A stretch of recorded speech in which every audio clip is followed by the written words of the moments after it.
What's up, everybody? Welcome back to the Homie Hangout, where we help others move in excellence. And Trevor Hurd, aka CMac, Crip, 55th Street, all that stuff, is in some big trouble, right? He's in some big trouble because he went to court and the feds picked him up after his hearing. And I like breaking down legal cases. It's something I enjoy doing, and I know a lot of subscribers, get a kick out of when I do that. But I really focus on California cases and sometimes immigration cases. The federal system is a whole different animal. From my understanding, I think Chad Marks from Blood on the Razor Wire is going to get into a lot more of the specifics tomorrow, and he's a much better person to do it than me. What it appears is he's been indicted by the feds for ammunition and, felon in possession of, right? So he's got priors based on him getting popped with a gun in the past. And I'm seeing different comments about the gun have a switch on it and this and that. I'm not seeing that, right? But nonetheless, just getting popped with ammunition is very much a federal case, right? And he has enough priors on the state court level to make him a career criminal in the eyes of the feds, which means even though I believe this is his first Fed case, he could still do a boatload of Fed time. And like I said, I think Chad Marks is going to break it down, better and kind of get into the actual paperwork of everything. The reason I'm commenting on it is it kind of dovetails with the video that I dropped earlier today. Just a few hours ago, I had dropped a video, and it was a "What would you do in this situation" type of spiel. And I told you guys a story. It's a true story. It's not my story, but a true story about some individuals. And at the center of it is a young man who kind of had one foot in and one foot out and decided to go kick with the fellas when, his better judgment suggested not to. And then things unfolded, right? Things transpired, some horrific stuff, gruesome stuff. And then he's had to deal with that now for the rest of his life. And you can go watch that video. I'll link to it in this one and see what I'm talking about. And of course, I'm curious, what you would have done at various points in that story if it was you. But Crip Mac doesn't need to walk around with a banger, in my opinion. Obviously, I'm not him, right? But from my angle, I don't see why he needs to do that. And I've heard some commentary in the past and other videos about, like, man, why don't you just have somebody with you that'll ride that beef with you? And that's kind of risky, to just find people. And a lot of folks say they will ride the beef, and then handcuffs get put on, a question starts getting asked, and they change their mind, and you're kind of in a pickle, right? I think the bigger point is, I don't know that he really faces opposition down there like that. Yes, he's Crip Mac. Yes, he's 55th and the blue rags and the awkward way that he talks, right? And that's all just part of his persona. I'm not suggesting he's a fake guy or that he won't run a fade or anything else. I think he's shown otherwise. But he is an entertainer. He is a personality. I don't know that there's a whole lot of gang members, like violent gang members in Southern California and elsewhere, that are really gunning for that dude, that really view him like a threat to their neighborhood, right? Just like he's not riding around, really banging on other people like that and drawing down and pulling up in the hoods and letting folks have it. So all that is not necessary. I'm not suggesting just have some crash dummy with you to take the fall. If need be, maybe hire security or something if you really feel like it's that type of situation. But sometimes we come from a lifestyle and we come from a culture where certain things are normalized, right?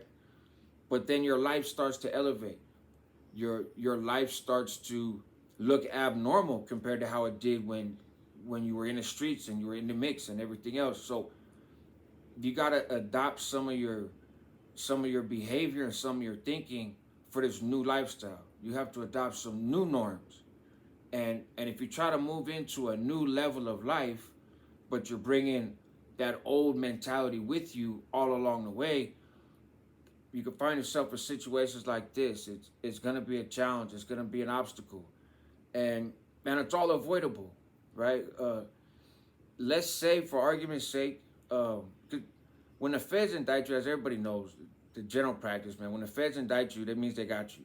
You know, it's very rare that they indict people and those people don't face some consequences. Now, what exactly the consequences are going to be, again, I don't know, but I think he's going to go to prison, right? I think there's a very high chance he goes to prison.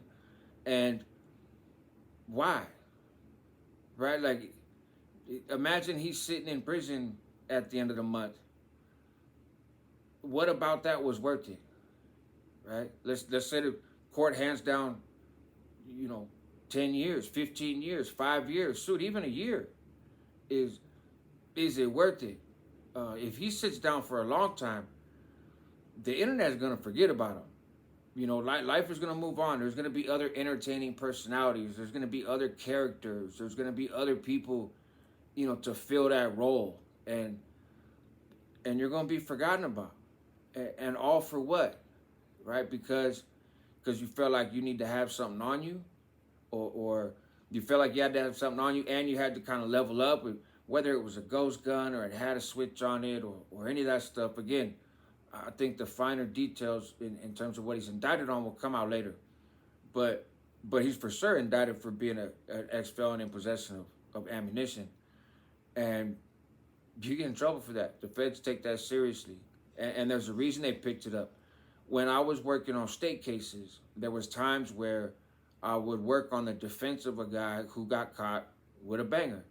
Not using it, not pulling it on anybody, just in possession of, right? And this is in California, where very few people can walk around and possess them unless you have a badge. And so they'd get in trouble. And in particular in San Francisco, the public defender's office would fight those simple possessions. Even though they were misdemeanors, you weren't going to do no time on it.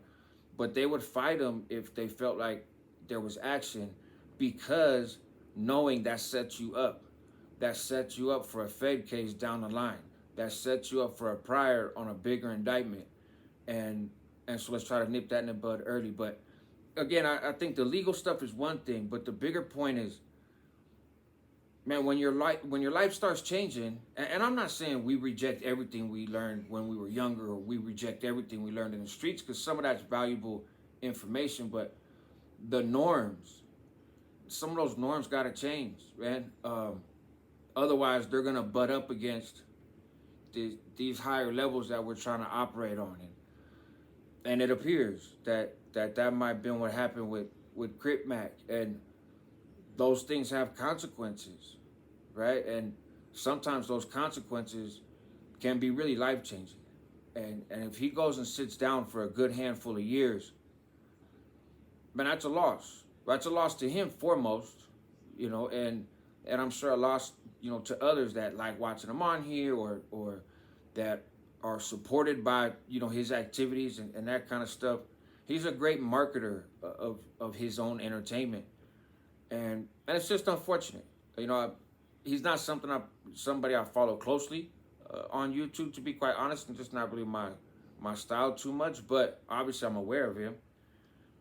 And I don't wish prison on almost anybody, man, unless you're preying on women or children or something. But especially for something so dumb, if it comes down to it just being, having a tool that you didn't even need,